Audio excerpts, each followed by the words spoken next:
कि ये केस तो 7 साल से चल रहा है। पहली मिर्ची इनको लगी कि ये एग्जैक्ट इन्होंने 7 साल की कहानी किधर से निकाल ली। दूसरी मिर्ची लगी कि सचिन से पहले 1.5 साल भारत से 2 खवातीन और 1 मर्द इसके साथ राब्ते में थे। दूसरी मिर्ची सच ये लग गई कि ये इतना बड़ा सच कहां से निकाल के ले आए हैं भाई, क्यों निकाल के ले आए हैं। तीसरा सच हमारा जो मैंने कहा कि सचिन को भी फंसाया गया है। इस पूरी जो कार्रवाई इन्होंने करनी थी, सचिन को बलि का बकरा बनाया गया है। वो अभी तक इसी खुशफहमी में मुब्तला है कि एक औरत बुढ़ी जो है 70 साल की, वो मेरे इश्क में भाग के आ गई है। हेलो फ्रेंड्स, कैसे हैं आप सब। आशा करती हूँ आप सब अच्छे होंगे। आज मैं फिर से हाजिर हूँ एक नई वीडियो के साथ। आज हम बात करेंगे मोमी मलिक सर के बारे में। उन्होंने सब चीज़ का एकदम परफेक्टली पता लगा लिया है। तो मैं आपको एक वीडियो दिखाती हूँ कि किस टॉपिक में मैं बात करने वाली हूँ। जी हाँ, उन्होंने कौन सा ऐसा बंदा रख रखा है मतलब अपने घर में, जिससे कि वो उसकी निगरानी रखता है उसके ऊपर, और सारी डिटेल्स जो है हमारी लीक होती हैं हर चीज़ के बारे में। तो मैं आज आपको मोमी मलिक सर का एक वीडियो दिखाने वाली हूँ। तो वीडियो को पूरा देखिएगा, स्किप मत कीजिएगा, जितना हो सके शेयर कीजिएगा। अगर वीडियो आपको अच्छा लगे देखने बाद तो एक लाइक ज़रूर कीजिएगा। चैनल पर नए हैं तो प्लीज़ सब्सक्राइब ज़्यादा शेयर कीजिएगा। चलो वक्त ज़ाया ना करते मैं आपको वीडियो दिखाती हूँ कि ये केस तो 7 साल से चल रहा है। जी बिल्कुल। पहली मिर्ची इनको लगी कि ये एग्जैक्ट इन्होंने 7 साल की कहानी किधर से निकाल ली। दूसरी मिर्ची लगी कि सचिन से पहले 1.5 साल भारत से 2 खवातीन और 1 मर्द इसके साथ राब्ते में थे। दूसरी मिर्ची सच ये लग गई कि ये इतना बड़ा सच कहां से निकाल के ले आए हैं भाई, क्यों निकाल के ले आए हैं। तीसरा सच हमारा जो मैंने कहा कि सचिन को भी फंसाया गया है। इस पूरी जो कार्रवाई इन्होंने करनी थी, सचिन को बलि का बकरा बनाया गया है।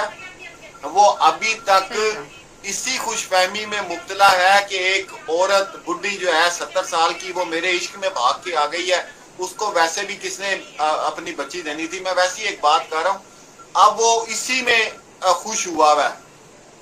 बिल्कुल उसके लिए आएंगे। हाँ, ये बात आप बिल्कुल सही बोल रहे हैं, क्योंकि इनकी बात होती थी और मैं आपको यकीन दिलाती हूँ, इनकी बात करवाना भी एक साजिश थी। जब ये बात खुलेगी तो इनकी दोनों की बात करवाना भी साजिश थी। जिस तरह से इस महिला को बोला गया कि आपको जॉब करनी है, नौकरी करनी है, तो आपको इस तरह आना पड़ेगा। उसके बाद इस महिला को जो है, इस महिला के संपर्क में ये गया, कोई लवजी नहीं, कोई पबजी नहीं, कोई कुछ नहीं है। ये सब हम लोगों को बेवकूफ़ बनाया गया। ये सारा जो स्क्रिप्ट थी वो किसकी थी आप लोगों के सामने बहुत जल्द आएगी। स्क्रिप्ट लिखने वाला भी एक व्यक्ति नहीं है, यहाँ भी 2-2, 3-3 व्यक्ति हैं स्क्रिप्ट लिखने वाले भी। और सबकी स्क्रिप्ट क्या क्या है, कैसे कैसे हैं, तो कौन कौन किस किस तरह की स्क्रिप्ट लिख रहा है वो आपको सब पता चल जाएगा। और एक भाई ने, किसी ने पूछा था कि 90 दिन में चार्जशीट आ जाएगी। जब लोगों के मुंह में पैसे ठूसे जाएंगे ना, जब एजेंसीज के मुंह में भी पैसे ठूसे जाएंगे, तो एजेंसी वाले भी बोलेंगे कर लेंगे भैया काम, पहले ये जो पैसे मिले इनको खा लें, आराम कर लें। उनको उस टाइम पे ये पता नहीं चलता कि ये जो वर्दी हमें दे रखी है ना, ये भारत सरकार ने दे रखी है, और भारत सरकार ने हमें इतनी फैसिलिटी भी दे रखी है। तब सिर्फ उनको वो पैसा याद आता है जो फ्री फंड का होता है, जिस पैसे को हम बोलते हैं कि मतलब गंदा पैसा। तो ये साजिश थी, ये साजिश है भाई। इसको यहाँ तक लाना, लप्पू के साथ मिलवाना, क्योंकि लप्पू का बाप जो है आपको पता है इसके घर में माली का काम करता था। उन्होंने देखा ये भैया पैसे के लिए मोहताज हो रहे हैं, इसको ये कितना कमाता था, 5 से 7 हज़ार।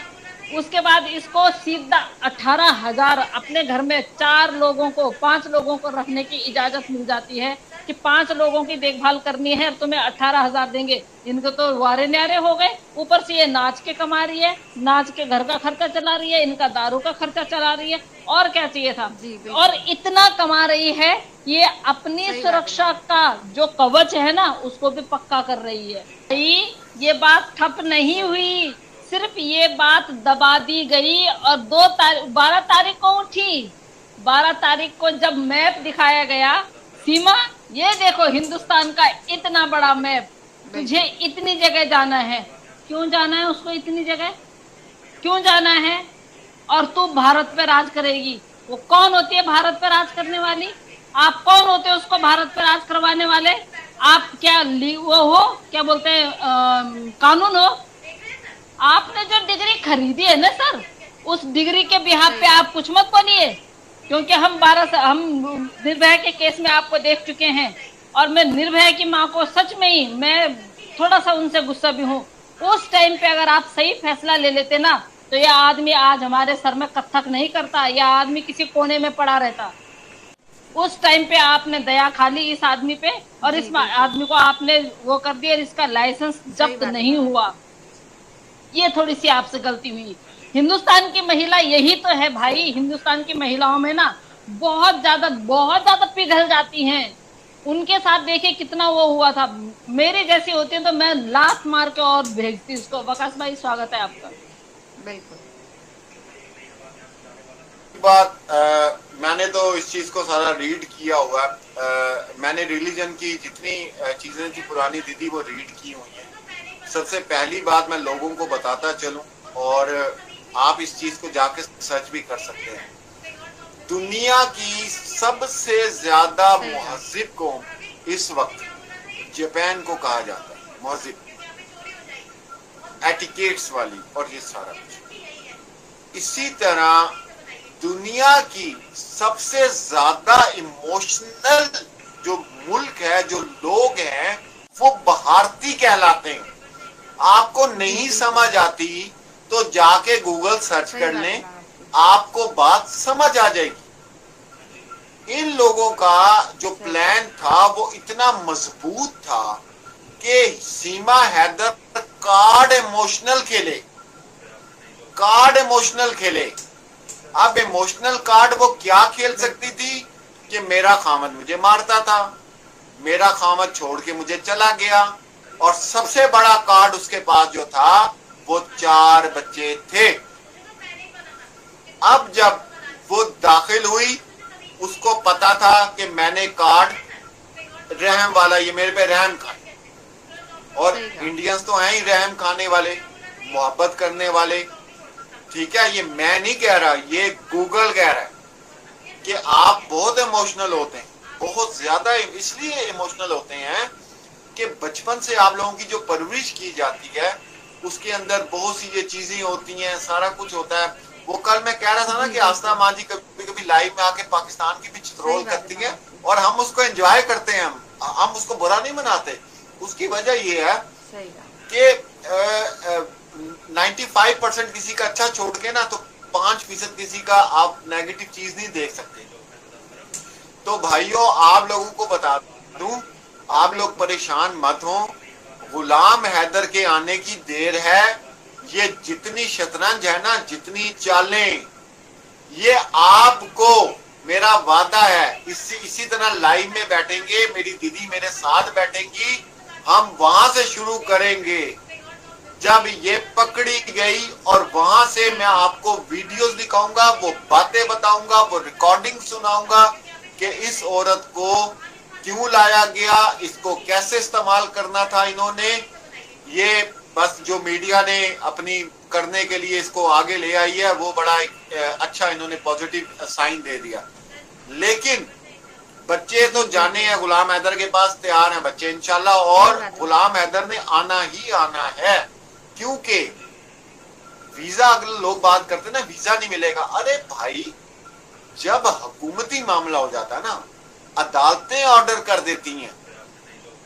ठीक है, ये एक आम सिटीजन का नहीं रहा कि कैश चली गया उसको वीजा चाहिए, वो अपनी हर बताएगा। अदालत कह रही है, इसका मतलब कि हुकूमत भारत की है, वो इस चीज की जिम्मेदारी भी ले रही है कि ये बंदा कोई उल्टा सीधा गलत काम नहीं करेगा,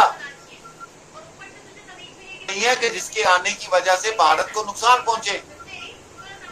बात इनको अगर मैं समझाना चाहूं, उनको मेरी बात समझ आए, तो वीजा उसको मिलना है, देर हो सकती है, सवेर हो सकती है, ऊंच नीच हो सकती है। और मोमिन सर इतने एक्सपर्ट है इन कामों में, उनकी जाके आप हिस्ट्री पढ़ें, उनके आप केसेस देखें तो आपको खुद पता चल जाएगा। वहां पे अंसार बन्नी साहब बैठे हुए, वो हर कार्ड खेलेंगे, हर सोर्स लगाएंगे। गुलाम हैदर को आना ही आना है, गुलाम हैदर को बच्चे मिलने ही मिलने हैं, और इसको जेल जाना ही जाना है।